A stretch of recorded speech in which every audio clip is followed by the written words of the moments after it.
हरिद्वार की भूमि सुनिश्चित की। यद्यपि यहाँ पर देवर्षि नारद को संदेह हुआ कि श्रीमद् भागवत निगम कल्प तरोर गलितम फलम, सबका फल है। हमने वेद वेदांत का पाठ किया, गीता का पाठ किया, क्यों स्वस्थ नहीं हुए?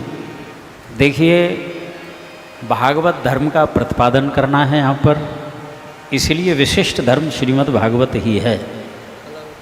दूसरा, वृक्ष में और फल में बहुत बड़ा अंतर होता है। आम का वृक्ष जो है पत्ते पत्ते में रस है, टहनियों में रस है, जड़ों में रस है, लेकिन जो रस माधुर्य फल के अंदर होता है वो संपूर्ण वृक्ष में नहीं पाया जाता। अन्य जितने भी वेद शास्त्र हैं सब वृक्ष के समान हैं, लेकिन श्रीमद् भागवत तो फल है।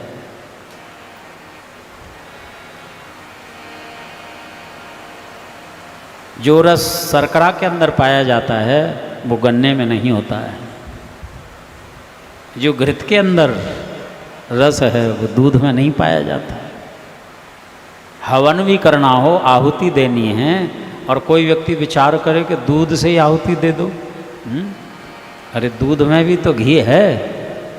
अथवा दीपक प्रज्वलित करना हो तो क्या दूध में दीपक प्रज्वलित हो सकता है?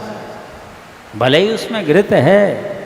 श्रीमद् भागवत जो हैं घृत के समान हैं, सच फल रूप हैं, इसलिए महिमा विशेष है।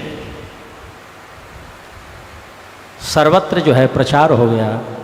हरिद्वार में आनंद नाम के तट पर श्रीमद् भागवत की कथा होने जा रही है, और तो बड़े बड़े ऋषि मुनि दौड़े दौड़े जा रहे हैं।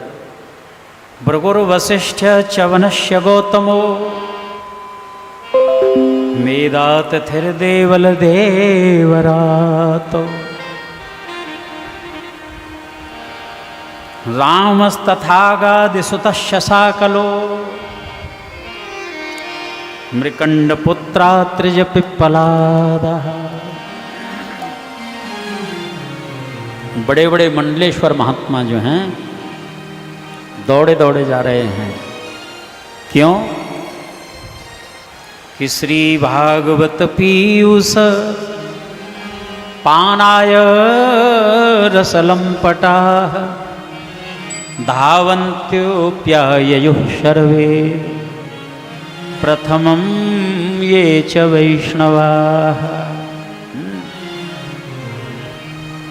इस भागवत कथामृत को पीने के लिए बड़े बड़े वरिष्ठ महात्मा जो हैं दौड़ रहे हैं। अपार भीड़ हो गई वहाँ पर। वर्णन है यहाँ पर,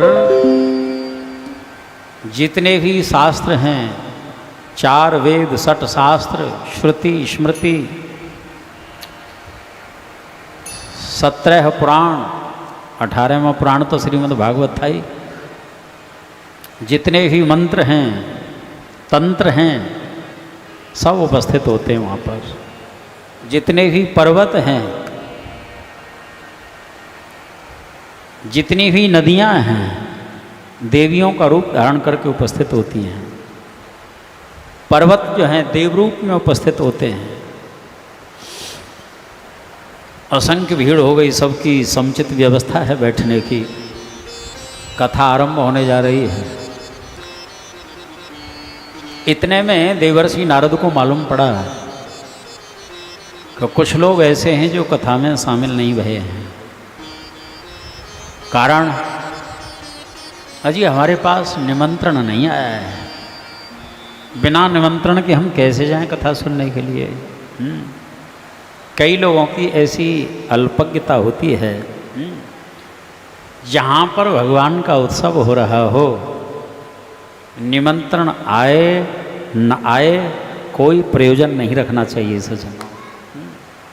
जहाँ कोई लौकिक आयोजन हो संसारी, वहाँ निमंत्रण की अपेक्षा करो। भगवान तो सबके हैं। भक्तमाल में तो वर्णन है, आप भले ही कहीं जा रहे हों और कोई अपरिचित स्थान है, भगवान का उत्सव हो रहा है, समय का अभाव है आपके पास, कम से कम 1 मिनट जरूर समय दीजिए। दर्शन करो, प्रणाम करो, 1 तो शब्द सुनो, तब आगे बढ़ो। तो वहाँ पर जो उत्सव हो रहा है वहाँ पर आप भागीदार माने जाएंगे उसके। उत्सव में जरूर शामिल होना चाहिए, हे भाव नहीं रखना चाहिए कि हमारे पास निमंत्रण नहीं आया। बिना निमंत्रण के जाने में भी श्रेय यही है, मंगल होता है। ये समाचार श्रीधाम वृंदावन में ज्ञान वैराग्य भक्ति को जैसे ही मिला, ज्ञान वैराग्य का बुढ़ापा दूर हो गया।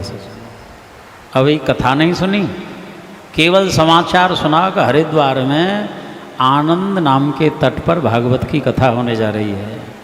इस समाचार सुनने से ही बुढ़ापा दूर हो गया। भक्ति महारानी की खुशी का ठिकाना नहीं है। दोनों पुत्रों को लेकर के उपस्थित होती हैं वहाँ पर। भगवान श्याम सुंदर जो हैं साक्षात विराजमान हैं। भक्ति महारानी जी जो हैं दर्शन करते करते नृत्य करने लगीं। अद्भुत संकीर्तन किया है।